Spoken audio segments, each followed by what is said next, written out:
Me da muchísimo gusto saludarte, gobernadora de Banco de México, Victoria Rodríguez Ejea. ¿Cómo estás? Muy buenas noches.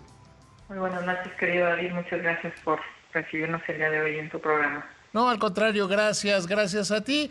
Y antes de comenzar a hacerte preguntas, si has tenido la oportunidad de leer mi columna y a quien no lo haya hecho lo debería hacer, creo que el Banco de México está mejorando muchísimo en la comunicación y mira que yo lo conozco y ayer contaba la anécdota al aire desde la época que el Excelsior llegaba y le ponían el sello de confidencial y además que presumían que los discursos de Miguel Mancera no se tenían que entender, que entre más crípticos fueran era mejor. Y ahora vivimos un momento total y absolutamente diferente, Victoria. No, pues te agradezco mucho tus palabras. El banco siempre está comprometido pues con su mandato y tratando todo el tiempo de mejorar, por supuesto, la comunicación para justamente cumplir mejor con el mandato prioritario que tenemos, David. Te lo agradezco. Gobernadora, ¿cómo llegaron a esta decisión de política monetaria en la cual deciden disminuir un cuarto de punto la tasa de referencia? Claro, pues efectivamente la decisión que tomó el día de hoy la Junta es llevar nuestra tasa de referencia a un nivel de 7.75% de ahí, y esto pues en congruencia nuevamente, como siempre, con la evaluación que estamos haciendo del panorama inflacionario actual. Te quisiera comentar algunos de los elementos que consideramos para nuestra decisión. Por un lado, el comportamiento de la inflación, también la posición cíclica de nuestra economía y finalmente las consideraciones que tenemos sobre el tipo de cambio. Y en primer lugar, David, respecto a la inflación, te diría que las cifras de julio, el último dato que tenemos, pues ubican a la inflación general en un nivel de 3.51%. Esto muestra una disminución, una reducción respecto a los datos que había en nuestra última decisión, donde se ubicaba en 4.51% con el dato de la primera quincena de junio. Y este resultado se explica pues básicamente por una reducción que observamos en la inflación no subyacente.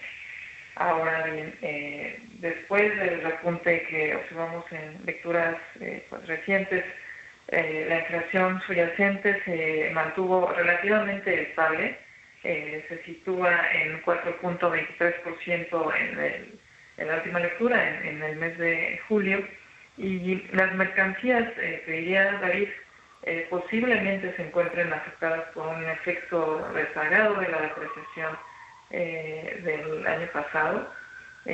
También podrían estar reflejando los efectos después de un aumento en los precios de los productos pecuarios sobre los costos de producción. Y bueno, pues en relación a lo anterior, considero que es importante considerar la relativa estabilidad que ha mostrado la cotización de nuestra moneda. Ahora, si bien la inflación de los servicios, hablando de este elemento, ha mostrado persistencia, pues presentó una reducción en su última lectura.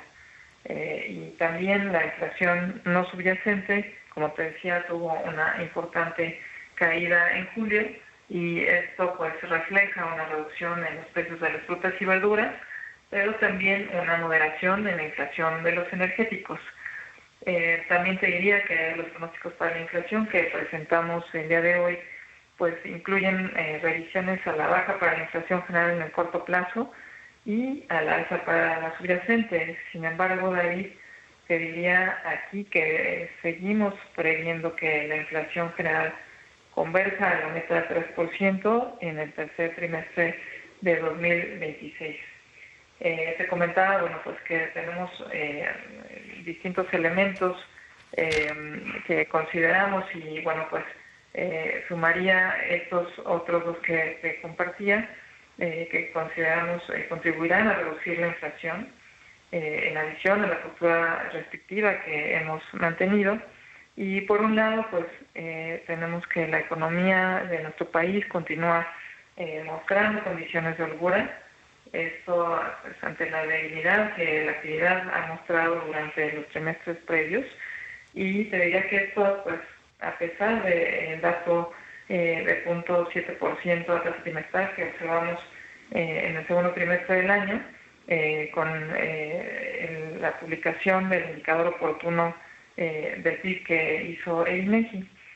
Por otro lado, pues te diría, la cotización de la moneda nacional se ha mantenido estable en meses recientes, y es en este entorno que comunicamos que hacia adelante pues estaremos valorando recortes adicionales a nuestra tasa de referencia, tomando en cuenta para ello pues los efectos de todos los determinantes de la inflación, y señalando también que las acciones que implementemos serán tales que pues, nuestra tasa de referencia está congruente con la trayectoria que se requiere para propiciar la convergencia ordenada y sostenida de la inflación a la meta, David. Y como siempre, bueno, pues es importante, y aprovecho el foro que me das para reiterar el compromiso del Banco de México con nuestro mandato prioritario de mantener una inflación baja y estable.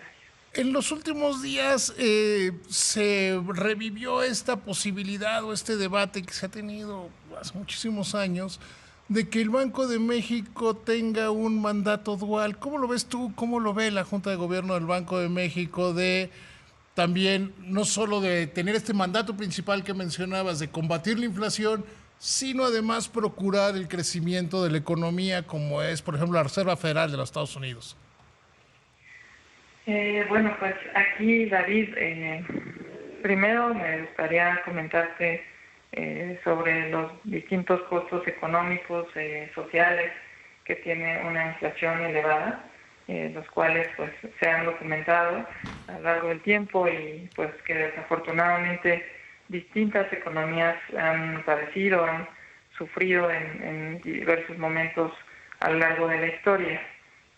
Pues algunos de los que me gustaría compartirte son, pues en primer término, que la inflación, como sabemos, reduce el poder adquisitivo de la moneda del país de que se trate, y pues afecta en mayor medida a las familias de menores ingresos.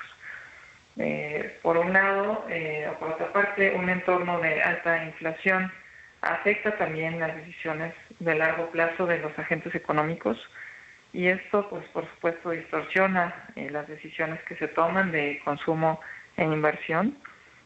También un entorno de inflación alta puede repercutir entonces sobre el crecimiento económico y el bienestar de los hogares. Te diría que el consenso gira en torno a la importancia de contar con un banco central que contribuya, pues en última instancia, al bienestar de la población. Te diría pues en especial aquellos que menos tienen, que son afectados por la inflación. Y pues cerraré mi comentario diciendo que nuestro mandato no se contrapone con el desarrollo económico, sino que bueno, sienta las bases para ello, David. Pues yo estaría totalmente de acuerdo contigo. Es lo que yo pienso que es más importante, si acaso, si se tuviera que elegir, hacer que la inflación sea menor a cualquier otra cosa, ¿no? Bueno, pues es muy importante enfocar, y de hecho es el trabajo de todos los bancos centrales. Finalmente, de una forma o de la otra se busca el beneficio de la población. En el caso, bueno, de nuestro país, a quien en mayor medida se afecta, pues es a la población de menores recursos. Y bueno, pues en este sentido, te decía, nuestro mandato no se contrapone con el desarrollo económico, sienta las bases para ello, y pues es importante continuar trabajando a ese respecto. Victoria, te agradezco muchísimo por esta conversación, y como empecé, cierro. Me gusta mucho la manera en que comunican, se ha vuelto particularmente eficiente y clara. Pues muchas gracias, David, y te mando un fuerte abrazo. Que te vaya muy bien.